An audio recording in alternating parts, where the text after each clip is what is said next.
Narito ang mga nangungunang maximum tagumpay ng administrasyon ni Pangulong Rodrigo Duterte. 1. Gera laban sa droga. Naglunsad ng pambansang kampanya laban sa ilegal na droga. 2. Pagpapaunlad ng infrastruktura. Pinarami ang paggastos sa infrastruktura sa pamamagitan ng programang Build, Build, Build. 3. Reforma sa buwis. Nilagdaan ang Tax Reform for Acceleration and Inclusion Train Act. 4. Batas ng Bangsamoro Organic. Itinatag ang Bangsamoro Autonomous Region sa Muslim Mindanao, BRMM. 5. Libreng edukasyon sa kolehiyo. Ipinatupad ang libreng edukasyon sa mga pampublikong universidad at kolehiyo. WICS, pangkalahatang pangangalaga sa kalusugan. Nilagdaan ang batas na nagbibigay ng automatikong pagpaparehistro ng lahat ng Pilipino sa programa ng siguro sa kalusugan ng gobyerno. 7. Mga pagsisikap laban sa korupsyon. Itinatag ang Presidential Anti-Corruption Commission, PACC. 8. Kalayaan ng impormasyon. Nilagdaan ang isang executive order tungkol sa kalayaan ng impormasyon upang itaguyod ang transparency at pananagutan. 9. Modernisasyon ng depensa. Nagpatuloy ang 15 na taong programa ng modernisasyon ng Sandatahang Lakas ng Pilipinas, AFP. 10. Pagbaba ng krimen. Naiulat ang makabuluhang pagbawas sa mga rate ng krimen. 11. Pinalakas na relasyon sa China. Pinatibay ang diplomatikong at pang-ekonomiyang ugnayan sa China.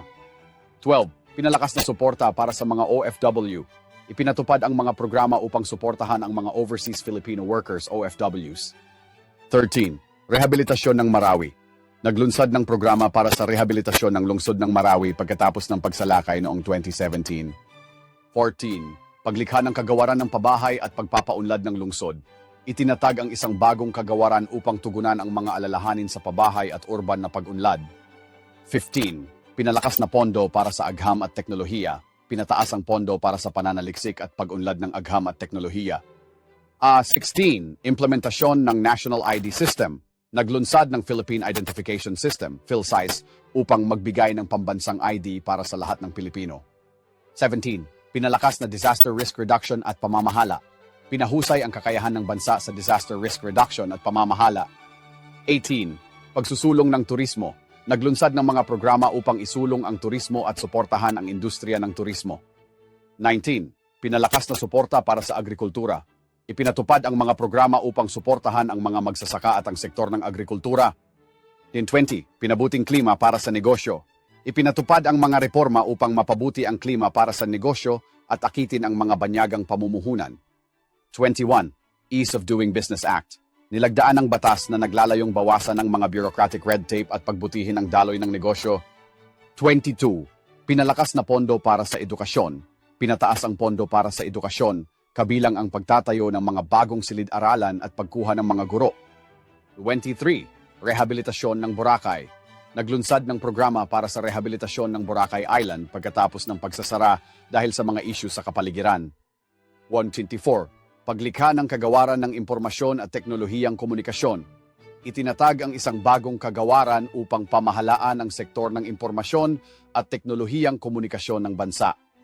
25. Pambansang Cybersecurity Plan. Naglunsad ng Pambansang Cybersecurity Plan upang protektahan ang mahahalagang infrastruktura at mga mamamayan laban sa banta ng cyber. 26. Pinalakas na suporta para sa MSMEs. Ipinatupad ang mga programa upang suportahan ang mga micro, small at medium enterprises, MSMEs. 27. Amnestia sa buwis. Nag-alok ng amnestia sa buwis upang hikayatin ang mga nagbabayad ng buwis na ayusin ang kanilang mga obligasyon sa buwis. 28. Paglikha ng Energy Investment Coordinating Council. Itinatag ang isang lupon upang mapadali ang mga pamumuhunan sa enerhiya at matiyak ang seguridad ng enerhiya. 2. Pagpapaunlad ng infrastruktura. Pinarami ang paggastos sa infrastruktura sa pamamagitan ng programang Build, Build, Build. 4. Batas ng Bangsamoro Organic. Itinatag ang Bangsamoro Autonomous Region sa Muslim Mindanao, BRMM. WICS, pangkalahatang pangangalaga sa kalusugan. Nilagdaan ang batas na nagbibigay ng automatikong pagpaparehistro ng lahat ng Pilipino sa programa ng siguro sa kalusugan ng gobyerno. 8. Kalayaan ng impormasyon. Nilagdaan ang isang executive order tungkol sa kalayaan ng impormasyon upang itaguyod ang transparency at pananagutan. 10. Pagbaba ng krimen. Naiulat ang makabuluhang pagbawas sa mga rate ng krimen. 12. Pinalakas na suporta para sa mga OFW. Ipinatupad ang mga programa upang suportahan ang mga overseas Filipino workers, OFWs. 14. paglikha ng kagawaran ng pabahay at pagpapaunlad ng lungsod. Itinatag ang isang bagong kagawaran upang tugunan ang mga alalahanin sa pabahay at urban na pag-unlad. 16. Implementasyon ng National ID System. Naglunsad ng Philippine Identification System, PhilSys, upang magbigay ng pambansang ID para sa lahat ng Pilipino. 18. Pagsusulong ng turismo. Naglunsad ng mga programa upang isulong ang turismo at suportahan ang industriya ng turismo. 20. Pinabuting klima para sa negosyo. Ipinatupad ang mga reforma upang mapabuti ang klima para sa negosyo at akitin ang mga banyagang pamumuhunan. 22. Pinalakas na pondo para sa edukasyon. Pinataas ang pondo para sa edukasyon, kabilang ang pagtatayo ng mga bagong silid-aralan at pagkuha ng mga guro. 124. Paglikha ng kagawaran ng impormasyon at teknolohiyang komunikasyon. Itinatag ang isang bagong kagawaran upang pamahalaan ang sektor ng impormasyon at teknolohiyang komunikasyon ng bansa. 26. Pinalakas na suporta para sa MSMEs. Ipinatupad ang mga programa upang suportahan ang mga micro, small at medium enterprises, MSMEs. 28. Paglikha ng Energy Investment Coordinating Council.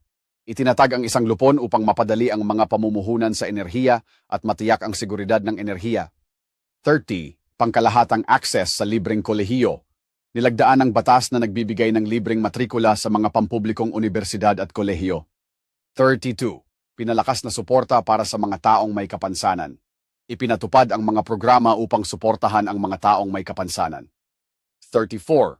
Pinalakas na pondo para sa Pambansang Pulisya ng Pilipinas, PNP. Pinataas ang pondo para sa PNP upang suportahan ang modernisasyon at capacity building efforts nito.